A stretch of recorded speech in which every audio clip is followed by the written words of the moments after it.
Ya, halo pemirsa, apa kabar Anda hari ini? Kembali berjumpa bersama saya, Prasetyo Wibowo, dalam program Market Review yang akan mengupas isu-isu yang menjadi penggerak ekonomi di tanah air. Dan kali ini kita akan berbincang dan membahas terkait dengan sektor usaha mikro, kecil, dan menengah atau UMKM, di mana Kementerian UMKM berencana untuk membentuk holding UMKM ini demi menciptakan daya saing UMKM Indonesia yang lebih baik dan lebih tinggi lagi. Dan seperti apa nanti mekanismenya, prosedurnya, kemudian bagaimana payung hukumnya, langsung saja kita mulai market review selengkapnya.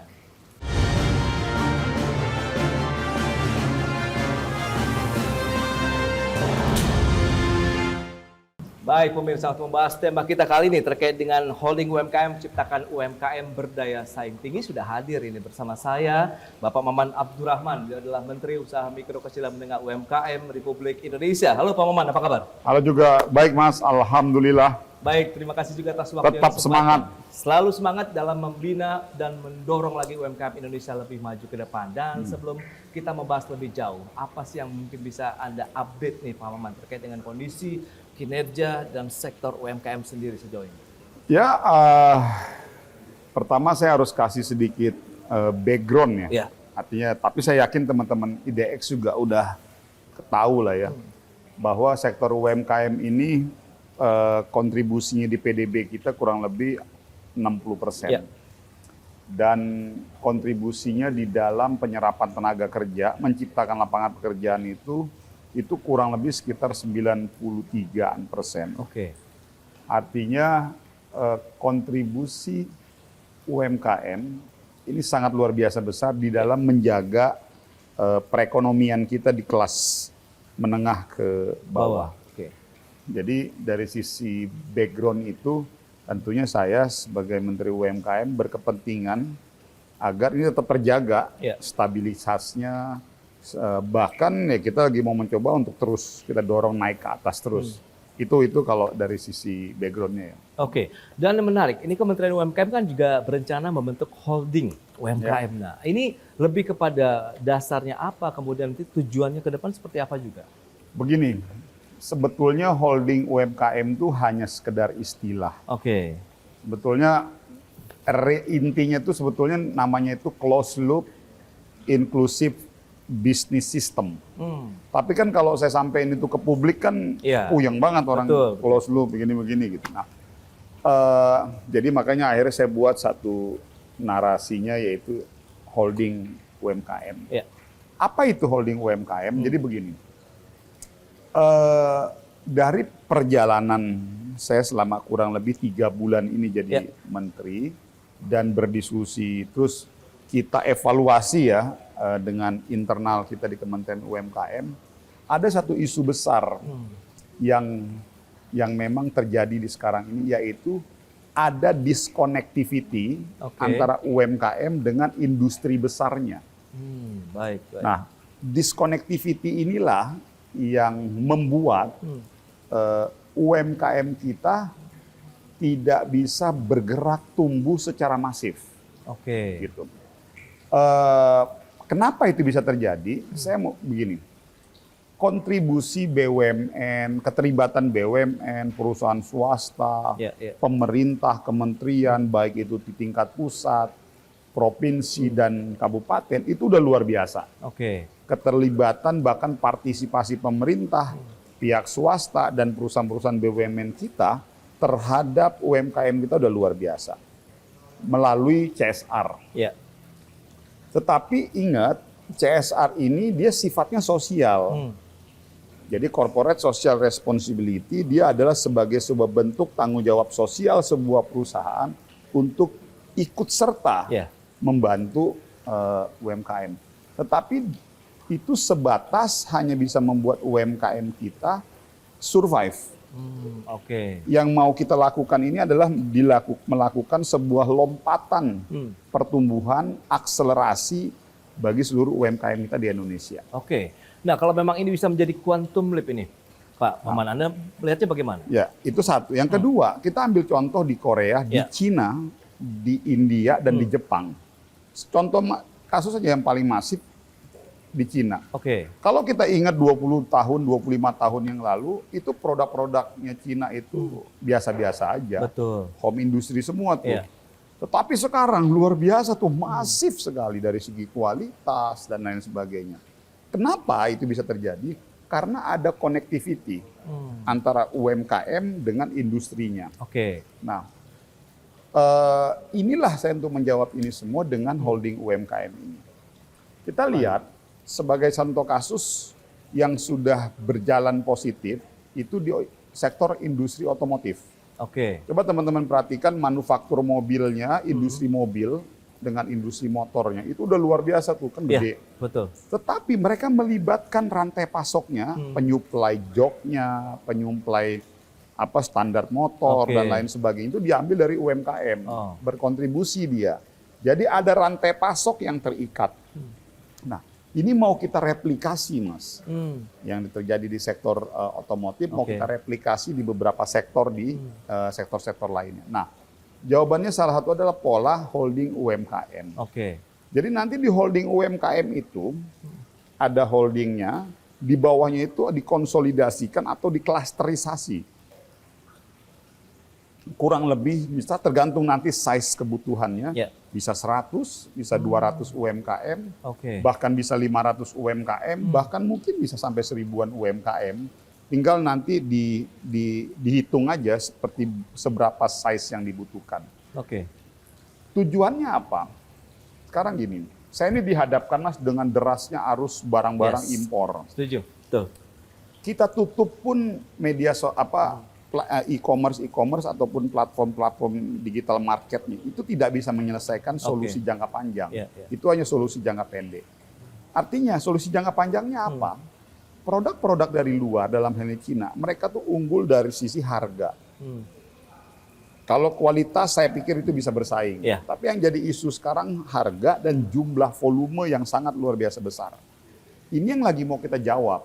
Maka dari itu dengan adanya holding UMKM, selain tadi ingin membangun connectivity antara UMKM dengan industri besar, kita mau membangun menghasilkan produk-produk Ya. UMKM dengan skala besar. Oke, oke. Dengan jumlah yang besar, dengan harga yang semurah-murahnya. Baik, Pak Maman, mekanismenya seperti apa kalau kita ingin membangun rantai pasok, kalau memang pilot project bisa dari sektor otomotif tadi, begitu yang melibatkan UMKM, kita bahas nanti di segmen berikutnya. Kita akan jeda dulu Ya. sebentar ya. Dan pemirsa, pastikan Anda masih bersama kami.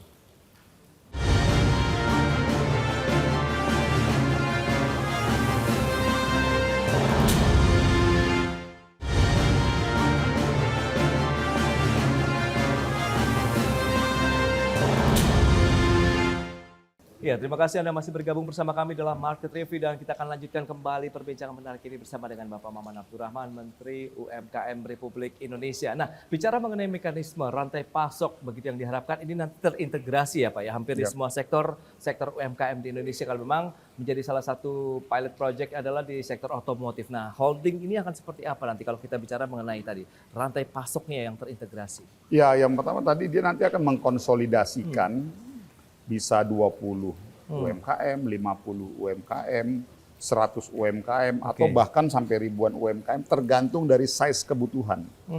Misalnya di sektor pertanian, Ya. dia bisa dikonsolidasikan oleh satu holding UMKM Oke. yang bergerak di sektor pertanian yang itu satu. Misalnya di sektor merchandise. Nah ini merchandise juga hati-hati loh, jangan kita anggap remeh. Kita contoh kalau kita pergi ke Mekah, Ya, ya. kita habis umroh tuh kita mau beli pajangan Yes. Ka'bah gitu Iya, kan. iya. Itu di bawahnya ada tulisan tuh made in China, made in Oke. Vietnam, made in Bangladesh. Kenapa kita sulit sekali bersaing dengan mereka? Karena mereka berhasil melakukan mass production dalam jumlah besar. Betul.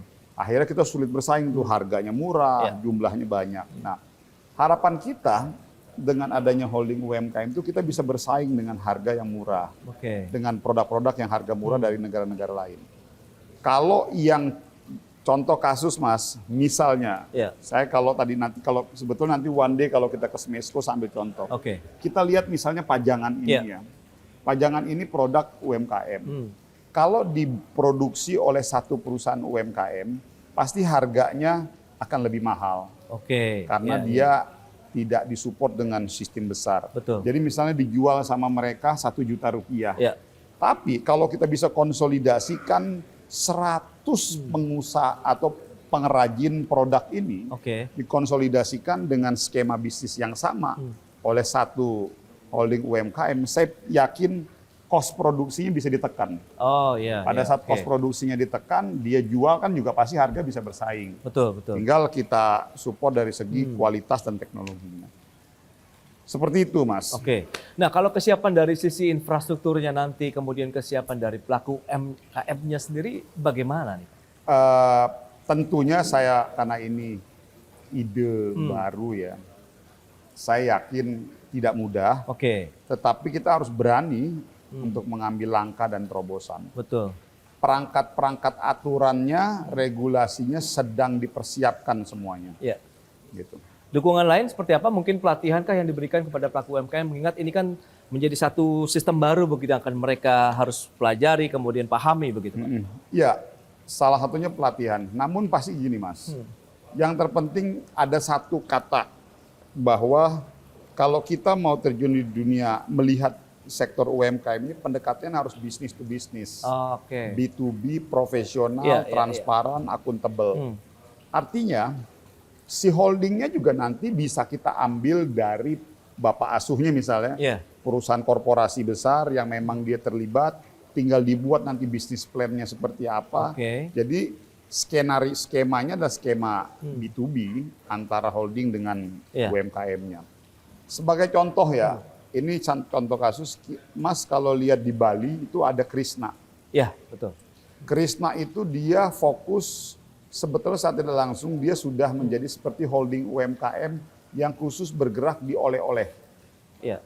Nah, dia mengkonsolidasikan itu, Mas. Ada kurang lebih sekitar 600-an UMKM Oke. di bawah Krisna yang dia menghasilkan, menciptakan produk, Ya. yang beberapa juga ada yang di top up secara pembiayaan oleh Krisnanya dan beberapa ada yang tidak. Oke. Dan bahkan ada yang dibantu melalui program pembiayaan pemerintah, melalui KUR, kita ada LPDB dan lain sebagainya. Nah, dengan seperti itu skalanya kan bisa di scale up tuh. Betul. Nah, Iya. yang kayak begini nih lagi mau coba kita perbanyak. Jadi di industri otomotif, di sektor oleh-oleh di Bali yang memang sudah dimotori oleh teman-teman di Krisna.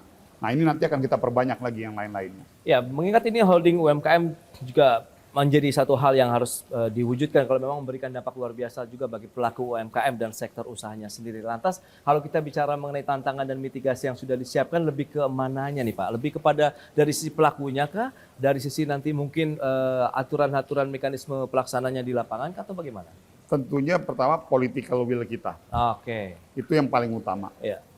Artinya harus ada keberpihakan dan keseriusan secara politik dan kebijakan yang didorong oleh UMKM itu satu. Yang kedua memang tadi Mas sudah menyinggung masalah pelatihan itu juga harus diinin. Tetapi saya yakin pelatihan itu bisa berjalan berbarengan dengan pada saat ini nanti, karena kan isunya kan pasti setiap saat kan berbeda-beda, isu keuangan, pelatihan manajemen produk dan lain sebagainya. Dan yang ketiga adalah sebetulnya akses pembiayaan. Karena begini, dengan skenario skema holding UMKM, UMKM ini sudah mendapat kepastian off-taker di atasnya. Oke. Ya. Jadi dia sudah tidak perlu lagi khawatir. Betul. Nah, sebagai contoh kayak yang terjadi sebetulnya di sektor khususnya di makan bergizi gratis. Itu kan UMKM dikonsolidasikan, didorong untuk bisa ikut berpartisipasi dalam program makan bergizi gratis. Nah, ada ditampung oleh Badan Gizi Nasional. Mereka menyuplai makan bergizi gratis. Lalu ada satu isu, Mas. Apa isunya? Pembiayaan. Yes, itu dia. Karena pemerintah kan tidak bisa serta-merta langsung bayar tiap hari kan. Tiap hari kepada UMKM nanti yang terlibat di makan bergizi gratis. Nah, pasti dia harus talangin dulu 3 minggu sampai 1 bulan. Itu bisa bayangkan tuh berapa banyak kekuatan uang yang harus di-bridging dulu oleh UMKM. Nah, kita dorong Mas keterlibatan bank. Alhamdulillah kami kemarin koordinasi dengan Badan Gizi, lalu dengan kami UMKM dengan Bank BRI, dia siap. Jadi selama memang SPK-nya sudah ada dari Badan Gizi, bank nanti kita dorong, dia top up. dia bridging dulu Oke. tuh. Iya. Ini nggak ada resiko karena sudah pasti dibayar kan oleh pemerintah. Nah, Oke. konsep-konsep ini yang harus banyak diciptakan. Jadi badan bergizi sudah jalan, dimakan bergizi gratis. Nanti kita akan siapkan lagi Ya. partisipasi keterlibatan UMKM di dalam pembangunan rumah 3 juta unit. Ya, oke. Jadi ekosistemnya kita buat kurang lebih begitu. Itu dia. Kalau kita bicara mengenai ekosistem, kemudian bagaimana juga dengan infrastruktur pendukungnya, kemudian bagaimana target realisasinya, kita akan bahas nanti di segmen berikutnya. Kita akan jeda kembali sebentar, dan pemirsa, kami akan segera kembali usai pariwara berikut ini.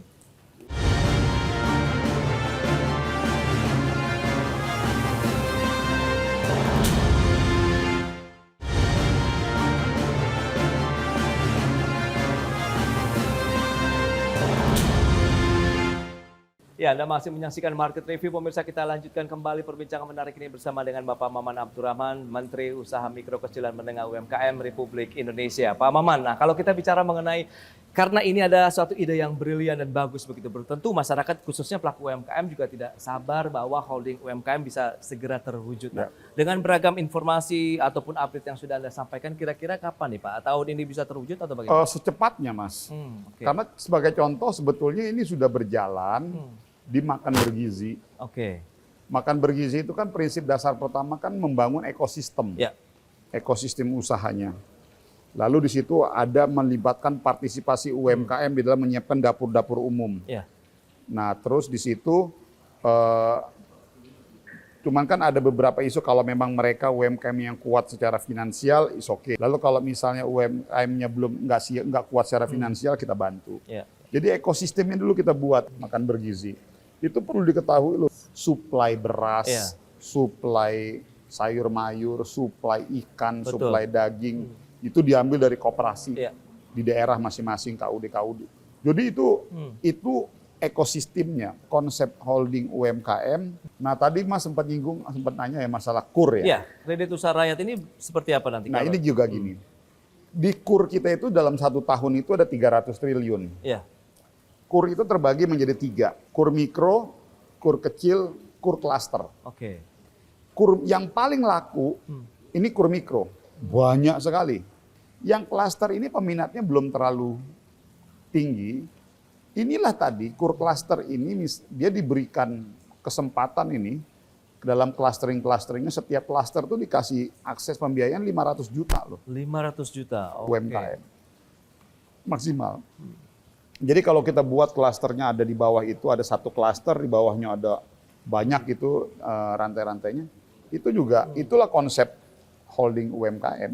Oke. Nah tinggal sekarang, kalau di kita salah satu keseriusan kita, itu dulu dalam struktur kementerian kemarin itu dikonsolidasi oleh satu deputi mikro. Oke, Kalau oke. sekarang full cluster kita pisah, ada di deputi usaha menengah.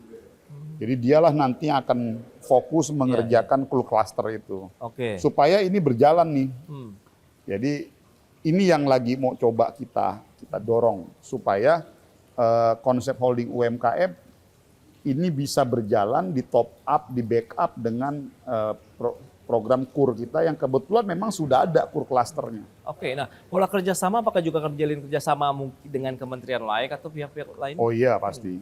Dengan siapa saja? Dan sejauh ini apakah ini akan menjadi satu kesatuan juga pada saat holding UMKM Pasti ini Mas, ini beroperasi? nggak bisa kerja sendiri.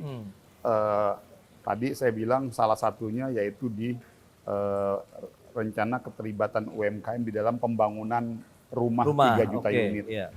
Itu kan nggak bisa serta-merta UMKM-nya pun pada saat ekosistem pembangunan rumahnya sudah kita siapkan, kita lepas begitu saja. Oke. Tentunya kontribusi regulasi dari Kementerian Perumahan Rakyat juga harus ada, dari kita UMKM juga. Jadi sinergisitas, koordinasi antar kementerian wajib, Oke.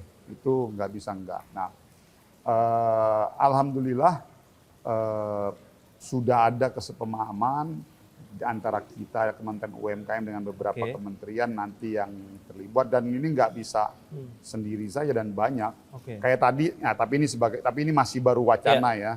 Tadi saya habis ketemu dengan Pak Menteri Inpas, Oke. Imigrasi dan Pemasyarakatan. Dari ngobrol-ngobrol sempat ada ide. Itu kan ada 631 rutan dan lapas Oke. gitu. Ya gimana UMKM bisa ikut terlibat di situ untuk melakukan pembinaan pada warga binaan.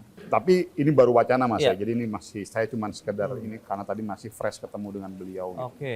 Nah, lantas berapa optimis juga dari Kementerian UKM begitu bahwa holding UMKM ini benar-benar bisa menjadi daya dorong, daya ungkit terkait dengan daya saing UMKM Indonesia? Saya punya optimisme yang tinggi sekali Oke. karena pada prinsipnya memang keterikatannya harus melalui pendekatan B2B, Oke. business to business. Istilah saya kalau tadi ada CSR, Corporate Social Responsibility, ini ada Corporate Business Responsibility. Oke. Jadi kita dalam pendekatan itu tuh. Dan kalau Mas bisa bayangkan ya, sebagai contoh aja kasus kayak di industri otomotif kita itu kan bergerak tuh Mas. Betul. Dari industrinya, usaha menengah, kecil itu bergerak. Ya. Jadi pada saat ekosistem sudah terbangun, bergerak tuh. Kita bangun pabrik motor. Ya. Dari mana stangnya, dari mana standar motornya, Oke. joknya dari mana, diambil tuh semua dari UMKM tuh terlibat. Bayangkan kalau kita produksi atau assembly Ya. motor dalam jumlah jutaan unit, di situ di bawah ada keterlibatan UMKM, itu kan bergerak jadinya ekonominya. Oke. Oke. Nah, dari usaha menengahnya, dari situ dia dapat order bikin jok. Nah, dari situ penyerapan tenaga kerja. Jadi bergerak Mas semuanya. Oke. Ini yang lagi mau kita dorong. Jadi klaster-klaster ini di sektor yang ini bergerak, di sektor ini bergerak, sektor ini bergerak. Ini yang lagi. Optimisme sudah cukup tinggi, tapi kalau kita bicara mengenai skala prioritas, ada tidak sih yang nanti akan menjadi pilot project misalnya untuk sektor tertentu misalnya? UMKM? Sekarang sedang kita finalisasi. Target kita ada 10 sektor. Oke. Tapi saya pikir terlalu optimis ya kalau 10 sektor. Ini kita mau kita kecilkan 5 sektor dulu yang akan coba Oke. kita dorong. Sektor mana aja nih sedang kita finalisasi. Oke, jadi 5 sektor yang akan menjadi prioritas begitu ya untuk pengembangan dari Tentunya sejalan holding dengan UMKM. arahan dan program dari Pak Presiden ya. Baik, itu dia pemirsa terkait dengan rencana dari pembentukan holding UMKM begitu yang bisa meningkatkan daya saing UMKM Indonesia. Baik Pak Maman, terima kasih banyak nih atas suatu seri yang sudah disampaikan. Sukses dan Terima kasih banyak Mas. terima kasih banyak atas Sukses waktunya. juga buat IDX. Baik. Maju terus. Ya pemirsa, jangan beranjak dari tempat Anda karena sesaat lagi tentunya kami masih akan kembali dengan tema menarik lainnya usai jeda yang satu ini.